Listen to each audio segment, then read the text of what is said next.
Good afternoon, everyone, and thanks for taking the time to be out here today. My name is Sina, and I wanted to talk to y'all today about service. I know it's a little gimmicky, but it's something that I'm passionate about, and I hope by the end of this presentation it'll be something that you're passionate about. Because really, when was the last time that you did something in service to someone else?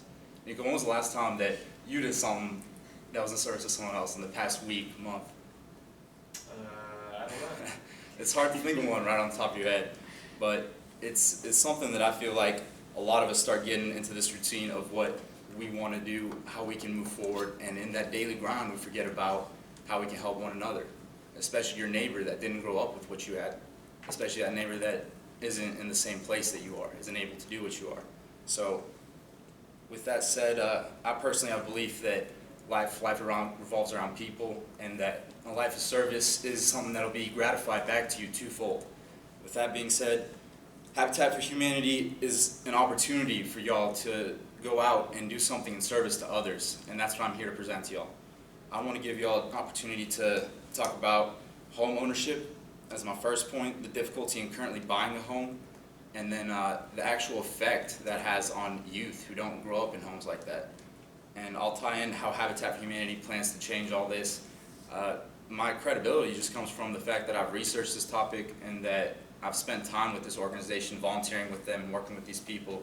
So I ask y'all as my classmates to please hold any questions and comments y'all have to the very end, and I'd be happy to answer them then. Transition into the first point. At the top of this handout you can see that Habitat for Humanity's mission statement is actually basically to provide poverty housing to the most people it can, and to people who need it, people who need room to raise a family and to raise kids in. So before you can understand what they do, you need to understand the problem it addresses.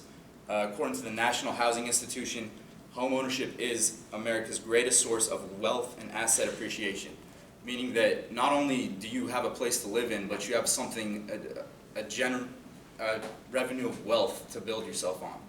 And they go on to say that home ownership still provides much needed security and wealth building potential for low and moderate income families, meaning that it's real crucial for these poor families to be able to have a home and a better chance to move up the ladder as opposed to being beholden to someone at the start of every month.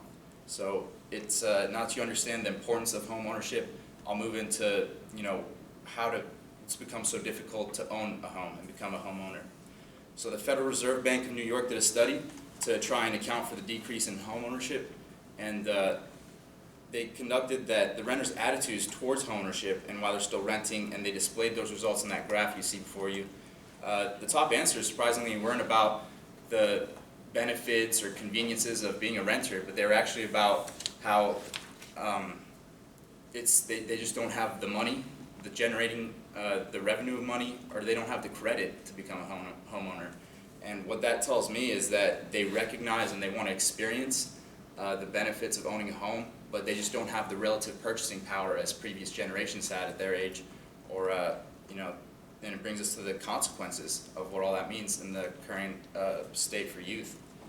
So it's no big surprise that how you were raised affects how you act as an adult, if not determines who you are as an adult. So Tufts University did an extensive study that showed children in derelict housing had lower average reading and math skills and more emotional and behavioral problems. So all those factors we talked about come to show that it's about the people. And when you have a family of 5 or 6 trying to raise a family like that in a 2-bedroom house or apartment, it's real hard.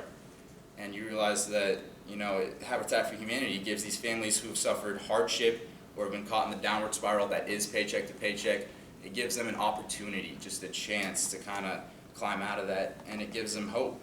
They give them hope by providing quality housing to them, and I can tell you firsthand that the volunteering is not easy.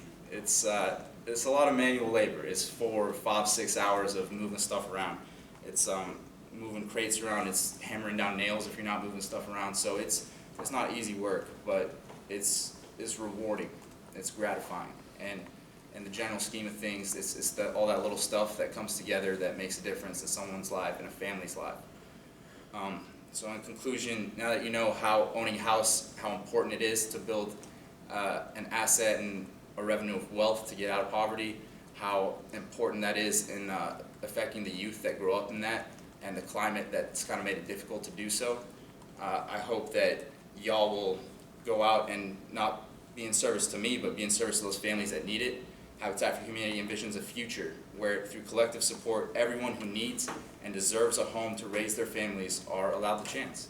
And the reason why they make such a bigger impact than other charities in the same nature is that they're international, nonprofit, and they're, if not the biggest, one of the biggest ones that have the organizational structure in place to make sure that their volunteers' hours get maximized to the full potential. So thanks again for your time. Please volunteer by getting in touch with them. All the info you need is on the bottom of that handout. And if there's any questions, I'd love to take them now.